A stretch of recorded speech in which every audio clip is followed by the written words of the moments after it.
आपके बीच में कक्षा 10 राजस्थान शिक्षा बोर्ड की विज्ञान की किताब का एक पाठ पढ़ा रहा था, पाठ नंबर 6 रासायनिक अभिक्रिया का उत्तर। इसके 5 भाग हमने आपके बीच में पढ़ा दिए थे। पिछले वाले भाग में हमने आपको रासायनिक अभिक्रियाओं के जैसे तीव्र अभिक्रिया, मंद अभिक्रिया, वेग के आधार पर अभिक्रिया के प्रकार और उत्क्रमणीय और अनुत्क्रमणीय अभिक्रियाओं के बारे में हमने पिछले वाले वीडियो में चर्चा किया था। अब हम क्या कर रहे हैं, आज का जो हमारा टॉपिक है, मूलतः टॉपिक है ऑक्सीकरण में अपचयन को समझना। ऑक्सीजन के आधार पर समझना, हाइड्रोजन के आधार पर समझना, विद्युत धर्मी तो विद्युत तत्वों के संयोग वियोजन के आधार पर हमको ऑक्सीजन अपचयन को समझना। साथ में इलेक्ट्रॉन के आदान प्रदान के आधार पर भी ऑक्सीकरण अपचयन को समझना और अंत में आज का रेडॉक्स अभिक्रिया के ऊपर प्रकाश डाल करके आज के इस वीडियो को हमको खत्म करना है। तो चलिए हम स्टार्ट करते हैं। हम क्या पढ़ते हैं, ऑक्सीडेशन और रिडक्शन वाली जानकारी, मतलब ऑक्सीकरण वह अपचयन के बारे में हम पढ़ते हैं। और सबसे पहले किस आधार पर पढ़ते हैं, ऑक्सीजन के आधार पर पढ़ते हैं। तो आप थोड़ा समझना, थोड़ा जानना। हाँ, इस तरफ दो टुकड़े कर देते हैं, एक तरफ तो लिख देते हैं ऑक्सीकरण और दूसरी तरफ लिख देते हैं अपचयन। एक तरफ लिख देते हैं ऑक्सीकरण और एक तरफ लिख देते हैं अपचयन। तो किसी भी पदार्थ में, और आधार कौन सा है, ऑक्सीजन के आधार पर, तो किसी भी पदार्थ में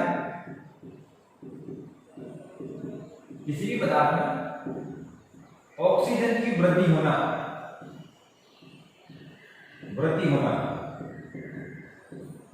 या संयोग होना, किसी भी पदार्थ में ऑक्सीजन की वृद्धि होना या संयोग होना क्या कहलाता है, ऑक्सीकरण कहलाता है।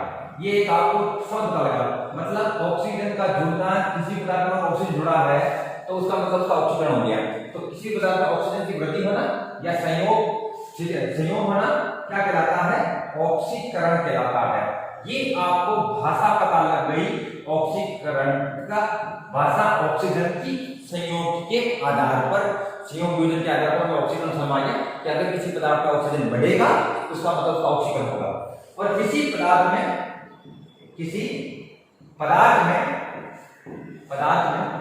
ऑक्सीजन की कमी होना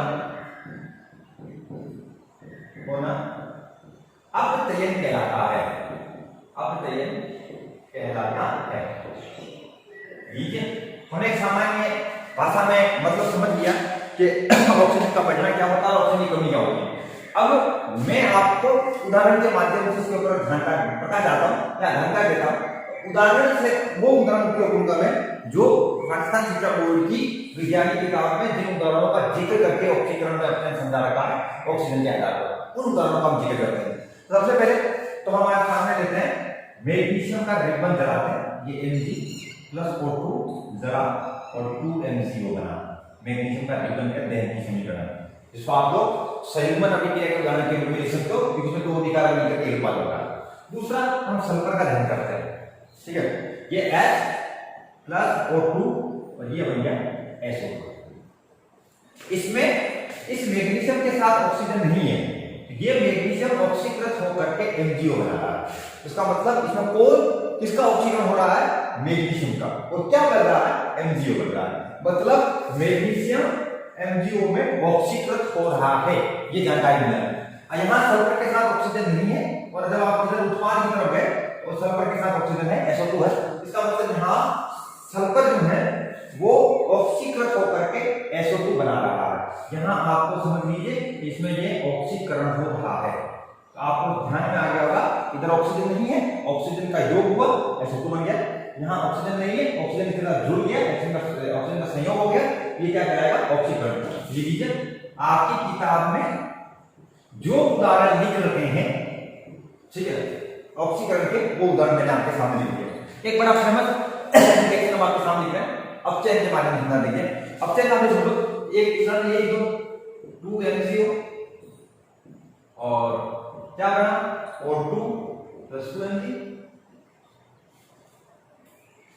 ये अपघटन अभिक्रिया को समझना आपको, ठीक है, मतलब एक अभिकार को करके 2 उत्पाद बना रहा, वो वाला उदाहरण भी हो सकता है।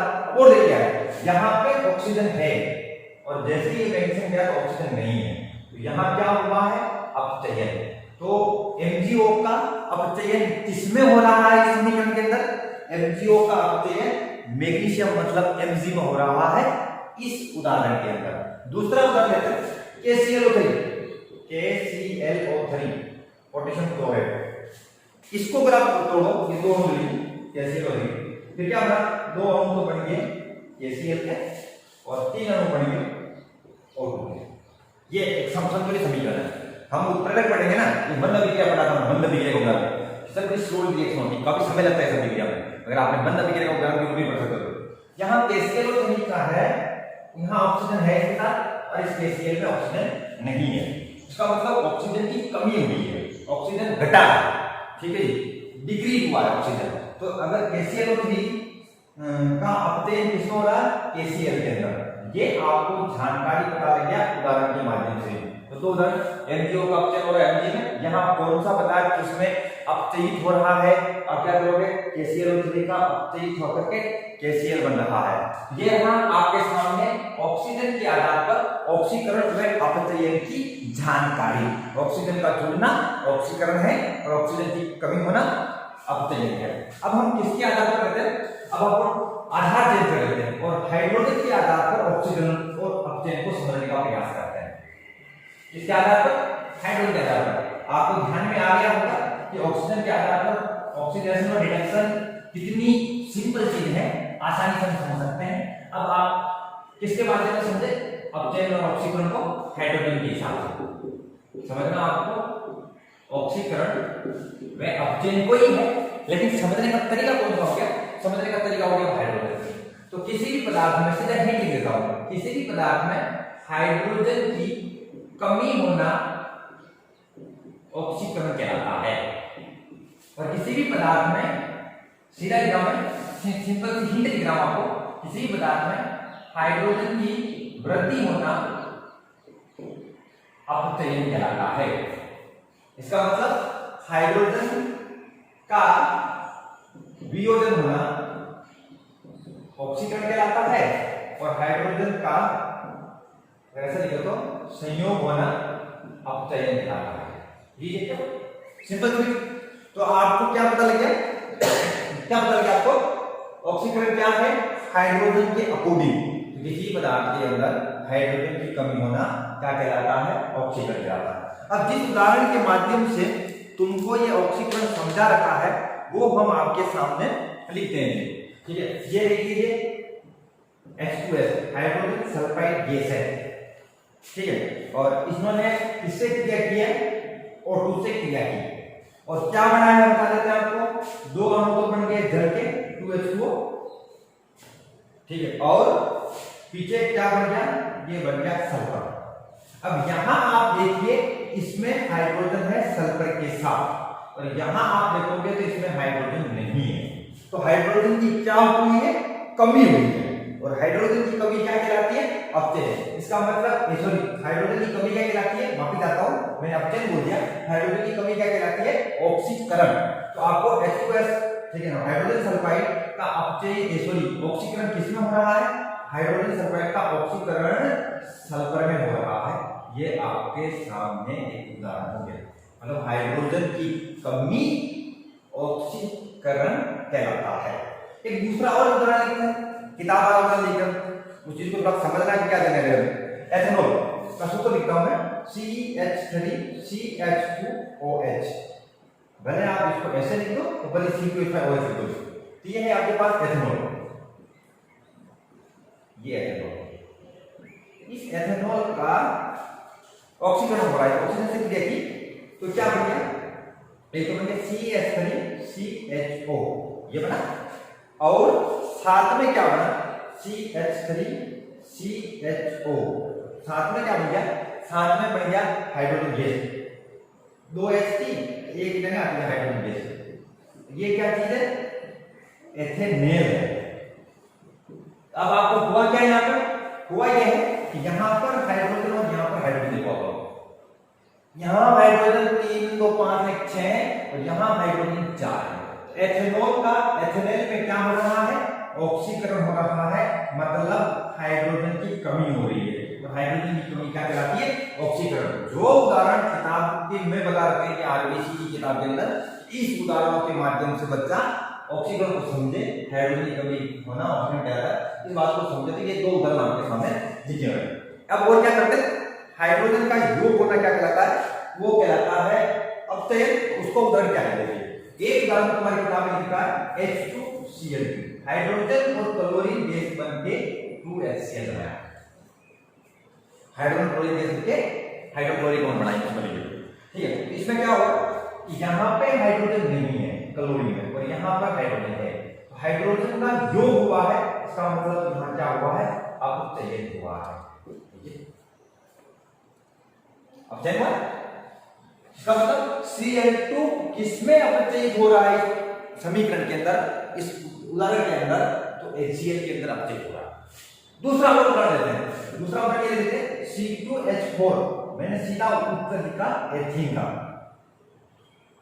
और इसने हाइड्रोजन से क्रिया की H2 से, और वो उस तरह की कंडीशन होती है, निकल तरह की पॉजिटिव में 400 केल्विन टेंपरेचर पर 200 मिलीमीटर दाब पर, अलग बात है, ठीक है। ये हाइड्रोजन की समीकरण है जो आपने पहले ही पढ़ी होगी। C2H4 एथीन, हाइड्रोजन से क्रिया की तो क्या बना C2H6, ये क्या है, एथेन है। तो एथीन का एथेन में बदलना, हाइड्रोजन यहाँ 4 है, वहां 6, हाइड्रोजन का योग हुआ, तो एथीन किसमें अपचयित हो गया, ये अपचयन हो गया, ठीक है। तो किसमें हो गया, एथीन एथेन में अपचयित हो गया। तो आपको क्या पता चल गया है, आपको पता चल गया ऑक्सीकरण व अपचयन किसके आधार पर, हाइड्रोजन के आधार पर। तो आप लोग समझ जाइए, हाइड्रोजन की कमी होना ऑक्सीकरण कहलाता है, और हाइड्रोजन की किसी पदार्थ में वृद्धि होना अपचयन कहलाता है। कौन सा पदार्थ किसमें अपचयित हो रहा है, ये उदाहरण इन दोनों में से, और इन दोनों उदाहरणों में से कौन सा पदार्थ किसमें ऑक्सीकृत हो रहा है, ये जानकारी भी आपको होनी चाहिए। अब अपन क्या पढ़ते हैं, अगला विद्युत धनी तत्व के आधार पर ऑक्सीकरण व अपचयन। मैं इनको मिटा रहा हूं, हाइड्रोजन की कमी होना ऑक्सीकरण कहलाता है, दो उदाहरणों के माध्यम से ऑक्सीकरण को समझाता है हाइड्रोजन के आधार पर। हाइड्रोजन की वृद्धि होना अपचयन कहलाता है, इसको भी दो उदाहरण समझा रखा है, और जिन दो उदाहरणों को समझा रखा है मैंने वही दोनों उदाहरण आपके पीछे बता दिया। अब हम लेते हैं विद्युत धनी तत्व के हिसाब से। तो किसी भी पदार्थ में विद्युत धनी तत्वों की कमी होना ऑक्सीकरण कहलाता है, और किसी भी पदार्थ में विद्युत धनी तत्वों की वृद्धि होना अपचयन कहलाता है। भाषा समझ में आ गई, उदाहरण समझते हैं। विद्युत धनी तत्वों की कमी होना, तो किसी पदार्थ में अगर विद्युत धनी तत्व निकल रहा है तो उसको क्या है कहेंगे, ऑक्सीकरण। अगर किसी पदार्थ में विद्युत धनी तत्वों की वृद्धि हो रही है, जुड़ रही है, तो उसको हम कहेंगे अपचयन। तो चलिए कुछ बड़े फेमस उदाहरणों से इसको भी समझने का प्रयास करते हैं। ये देखिए समीकरण लिखा मैं आपके सामने उदाहरण के रूप में, पोटेशियम आयोडाइड क्या है, और इसने क्लोरीन से क्रिया की Cl2 से, क्या बन गया 2KCl बन गया, और एक आयोडीन गैस बन गई, समीकरण हो गई। हो क्या रहा है, हो ये रहा है कि विद्युत धनी तत्व रहा है, ये विद्युत धनी तत्व, ये विद्युत धनी तत्व इसके पीछे की तरफ धनायन जो होते हैं विद्युत धनी तत्व होता है, ये विद्युत धनी तत्व, यहाँ विद्युत धनी तत्व है, लेकिन यहाँ विद्युत धनी तत्व नहीं है। तो इसके आई का I2 फर्क क्या है इसमें, इस I के साथ यहाँ विद्युत धनी तत्व है, और यहाँ इस I के साथ विद्युत धनी तत्व नहीं है, के नहीं है, धनायन नहीं है। इसका मतलब है विद्युत धनी तत्व की कमी हुई है, यहाँ पोटेशियम आयोडाइड का I2 मतलब आयोडीन के अंदर क्या हो रहा है, ऑक्सीकरण हो रहा है। ये उदाहरण हो गया। दूसरा उदाहरण बोल लेते हैं आपके सामने। दूसरा उदाहरण ये है H2S की क्रिया की हमने जैसे क्लोरीन से, ये तो क्या बन गया 2HCl बन गया, साथ में क्या बन गया सल्फर। यहां आप H2S देखिए, और यहाँ S के साथ ये हाइड्रोजन की कमी, वैसे आपको पता है ऑक्सीकरण होती है, लेकिन यहाँ आप हाइड्रोजन को विद्युत धनी तत्व के अंदर से देखिए, धनायन के अंदर से देखिए, ये विद्युत धनी तत्व है। ये अगर यहाँ सल्फर में बदला है तो इसका मतलब है कि यहाँ विद्युत धनी तत्व की कमी हुई है, तो विद्युत धनी तत्वों की कमी क्या कहलाती है? ऑक्सीकरण कहलाती है। ठीक है, ये जिन दो उदाहरणों के माध्यम से तुमको विद्युत धनी तत्वों की कमी के हिसाब से ऑक्सीकरण होता है वो समझा रखा है मैंने। वो दोनों उदाहरण हमारी किताब वाले आपके सामने मैंने लिख दी।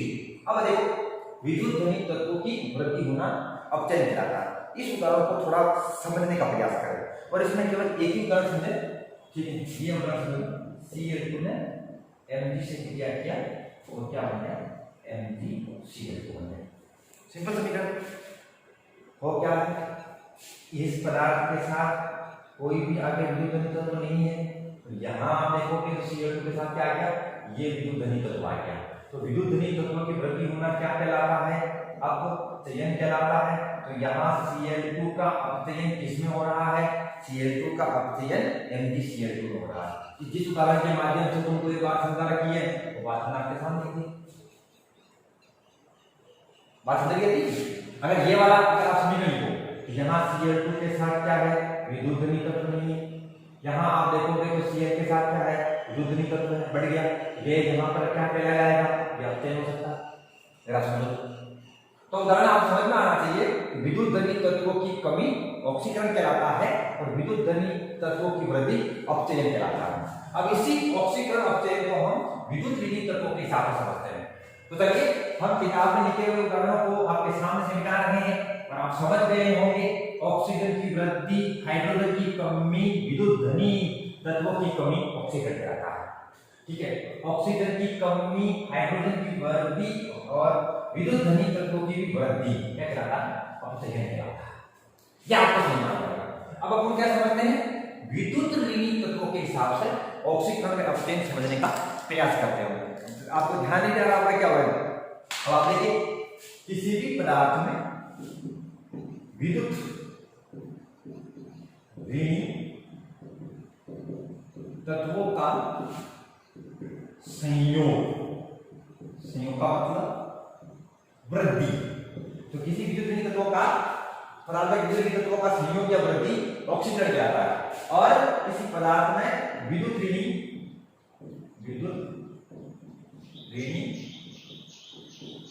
तत्वों का वियोजन या कमी अपचयन कहलाता है। तो आप देखो, ऑक्सीजन में दोनों की वृद्धि, ऑक्सीजन की वृद्धि और विद्युत ऋणी तत्वों की वृद्धि, हाइड्रोजन की कमी और विद्युत धनी तत्वों की कमी ऑक्सीकरण। इसमें दो ऋणों की कमी, विद्युत ऋणी तत्वों की कमी और ऑक्सीजन की कमी, हाइड्रोजन की वृद्धि और विद्युत धनी तत्वों की वृद्धि भी अपचयन।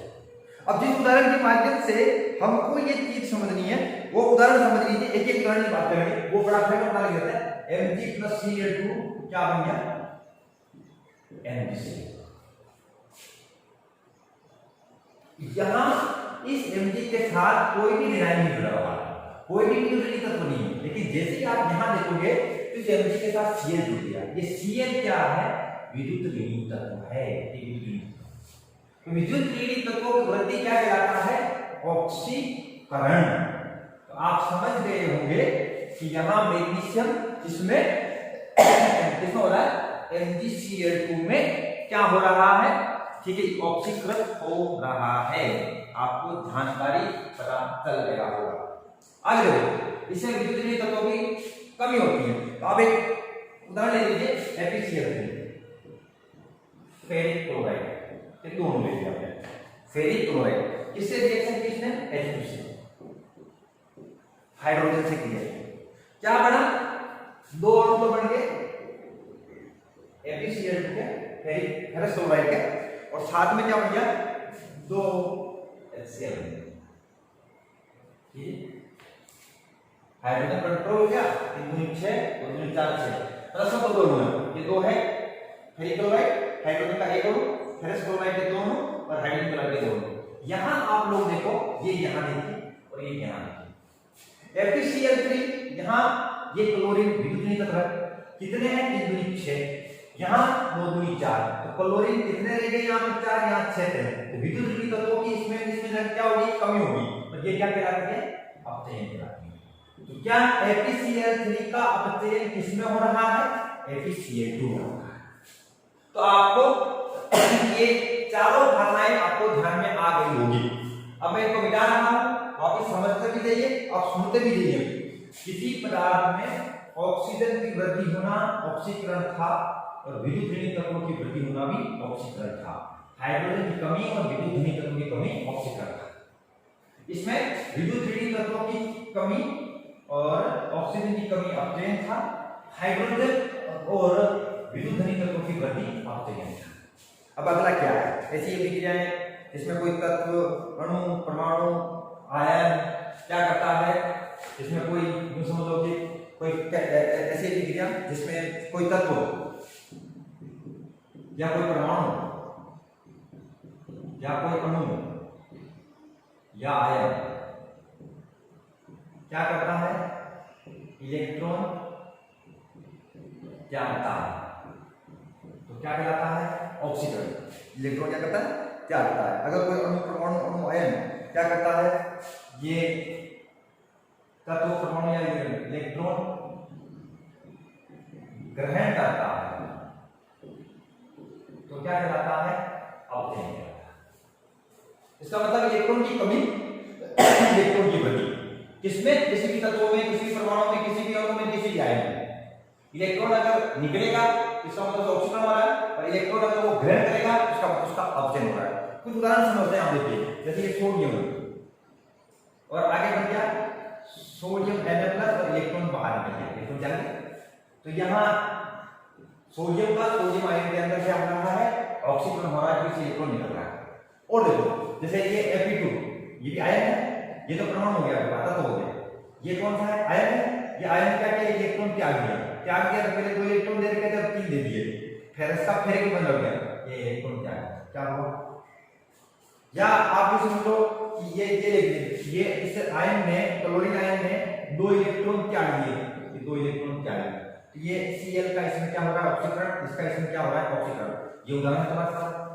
अगर किसी तत्व, परमाणु, अणु या आयन से इलेक्ट्रॉन निकल रहा है तो इसका मतलब है कि उसका ऑक्सीकरण हो रहा है, इलेक्ट्रॉन निकल रहा है, तीर के निशान के इस तरह इलेक्ट्रॉन निकल रहा है। अगर इलेक्ट्रॉन ग्रहण कर रहा है, पहले लिखो Cl- इलेक्ट्रॉन ग्रहण कर, ठीक है बेटा। और देखा MnO4 प्लस MnO4 माइनस है, और इसमें क्या करें, एक इलेक्ट्रॉन और ले लेंगे। और मैग्नीशियम के धनायन में 2 इलेक्ट्रॉन लेंगे, ये तो मैग्नीशियम का परमाणु बन गया, ये बन गया, एक इलेक्ट्रॉन और ले लिया तो MnO4 2 माइनस बन गया, क्लोरीन इलेक्ट्रॉन ले लिया तो बन गया। ये इलेक्ट्रॉन ग्रहण किए जा रहे हैं, ये इलेक्ट्रॉन त्यागी जा रहे हैं, तो इलेक्ट्रॉन त्यागता है उसका मतलब उसका ऑक्सीकरण हो रहा है, और इलेक्ट्रॉन ग्रहण करने वाले का इसका Cl का Cl- में अपचयन हो रहा है। जैसे MnO4 का MnO4 2 माइनस में अपचयन हो रहा है, इस Mg आयन का इस मैग्नीशियम परमाणु में क्या हो रहा है, अपचयन हो रहा है। तो आपको ये वाली भाषा की समझ आ गई। अब हम क्या करते हैं, एक अंतिम चीज लेते हैं, आपको उसके दोनों उदाहरण से आप लोग समझना और उसी की भाषा आप लोग समझ जाएंगे कि रेडॉक्स अभिक्रिया किसे कहते हैं। रेडॉक्स अभिक्रिया का एक नाम और भी है, ऑक्सीकरण में अपचयन अभिक्रिया। आपको मिटाता जा रहा हूं, आप सुनते जा रहे हैं कि रेडॉक्स अभिक्रिया का एक नाम और भी है जिसको ऑक्सीकरण में अपचयन अभिक्रिया कहते हैं, इसी को ऑक्सीकरण अपचयन अभिक्रिया भी कहते हैं। तो चलिए आपके सामने हम रेडॉक्स अभिक्रिया के बारे में कोई जानकारी लेते हैं। आपको उदाहरण समझाऊंगा, 2 उदाहरण लिख रहा हूं और दोनों किताब के उदाहरण लिख रहा हूं, और उस उदाहरण लिखते ही उसकी भाषा बोलूंगा, उस भाषा को सुनेंगे आप लोग। देखिए ये है जिंक, ये है कॉपर सल्फेट, अधिक क्रियाशील कॉम्प्लेक्स होगा आपको बता, तो क्या बन जाएगा ZnSO4 और ये कॉपर बाहर जाएगा, ठीक है, मिटा देगा। यहां इसके साथ ऑक्सीजन नहीं है, यहां इसके साथ ऑक्सीजन है, इसका मतलब जिंक का ZnSO4 में क्या हो रहा है, ऑक्सीकरण हो रहा है, ये ऑक्सीकरण हो रहा है। यहां CuSO4 में ऑक्सीजन है, लेकिन यहां Cu के साथ ऑक्सीजन नहीं है, ऑक्सीजन की कमी हो रही है, ऑक्सीजन की कमी क्या कहलाती है, अपचयन। इसका मतलब इस अभिक्रिया में दोनों हो रहे हैं, ऑक्सीकरण भी हो रहा है और अपचयन भी हो रहा है। तो ऐसी रासायनिक अभिक्रियाएं जिसमें ऑक्सीकरण में अपचयन दोनों होते हैं, अर्थात इसका एक अभिकारक ऑक्सीकरण और दूसरा अभिकारक अपचयित होता है उसको रेडॉक्स अभिक्रिया कहते हैं। ये मैंने आपके सामने रेडॉक्स अभिक्रिया का उदाहरण बोला। अब और देखिए एक उदाहरण आपके सामने और लेते हैं, उदाहरण आप लोग समझना, उसको भी समझने का प्रयास करें। Fe2O3 ये Fe2O3 आयरन का गैस है, कार्बन मोनोऑक्साइड से रिएक्शन है, क्या 3 कार्बन मोनोऑक्साइड है, क्या बना 2 अणु तो बन गए आयरन के और बाद में क्या बन गया 3 अणु बन गए CO। ये एक समीकरण है। इस समीकरण में आप देखिए कि इसके साथ ऑक्सीजन है, यहाँ ऑक्सीजन नहीं है, ऑक्सीजन की कमी हुई, ऑक्सीजन की कमी क्या कहलाता है अपचय। Fe2O3 अपचय होकर के आयरन बना रहा है। ये CO2 3 ऑक्सीजन है और ये कार्बन मोनोऑक्साइड CO2 में कन्वर्ट हो गया, ऑक्सीजन बढ़ गया, ऑक्सीजन की बढ़ती है इसका मतलब क्या हो गया ऑक्सीकरण। तो ये ऐसी विक्रिया का उदाहरण है जिसमें अपचयन व ऑक्सीकरण दोनों होते हैं। तो ऐसी रासायनिक अभिक्रियाएं जिसमें ऑक्सीकरण में अपचयन दोनों होते हैं उनको रेडॉक्स अभिक्रिया कहते हैं। अर्थात जिसका एक अभिकारक अपचयित और दूसरा अभिकारक उपचयित होता है, ऑक्सीकृत होता है, तो ऐसी अभिक्रिया को रेडॉक्स अभिक्रिया कहते हैं। तो ये रहा हमने आपके बीच में ऑक्सीकरण अपचयन को अलग अलग हिसाब समझने के साथ साथ ऑक्सीजन के हिसाब से, हाइड्रोजन के हिसाब से, विद्युत धनी तत्वों के हिसाब से, विद्युत तत्वों के हिसाब से और इलेक्ट्रॉन की लेन देन के हिसाब से ऑक्सीकरण अपचयन को समझा। उसके बाद हमने पढ़ी रेडॉक्स अभिक्रिया, ऐसी अभिक्रिया जिसमें ऑक्सीकरण और अपचयन दोनों होते हैं और ये दोनों उदाहरण वो उदाहरण है जो राजस्थान शिक्षा बोर्ड की वैज्ञानिक किताब के अंदर लिखे हुए हैं। उसी उदाहरण से हमने रेडॉक्स अभिक्रिया को समझने का प्रयास भी किया। अभी के लिए केवल बस इतना ही। मैं नारायण लाल खारोल, आदर्श विद्या मंदिर, चरड़ा, जिला।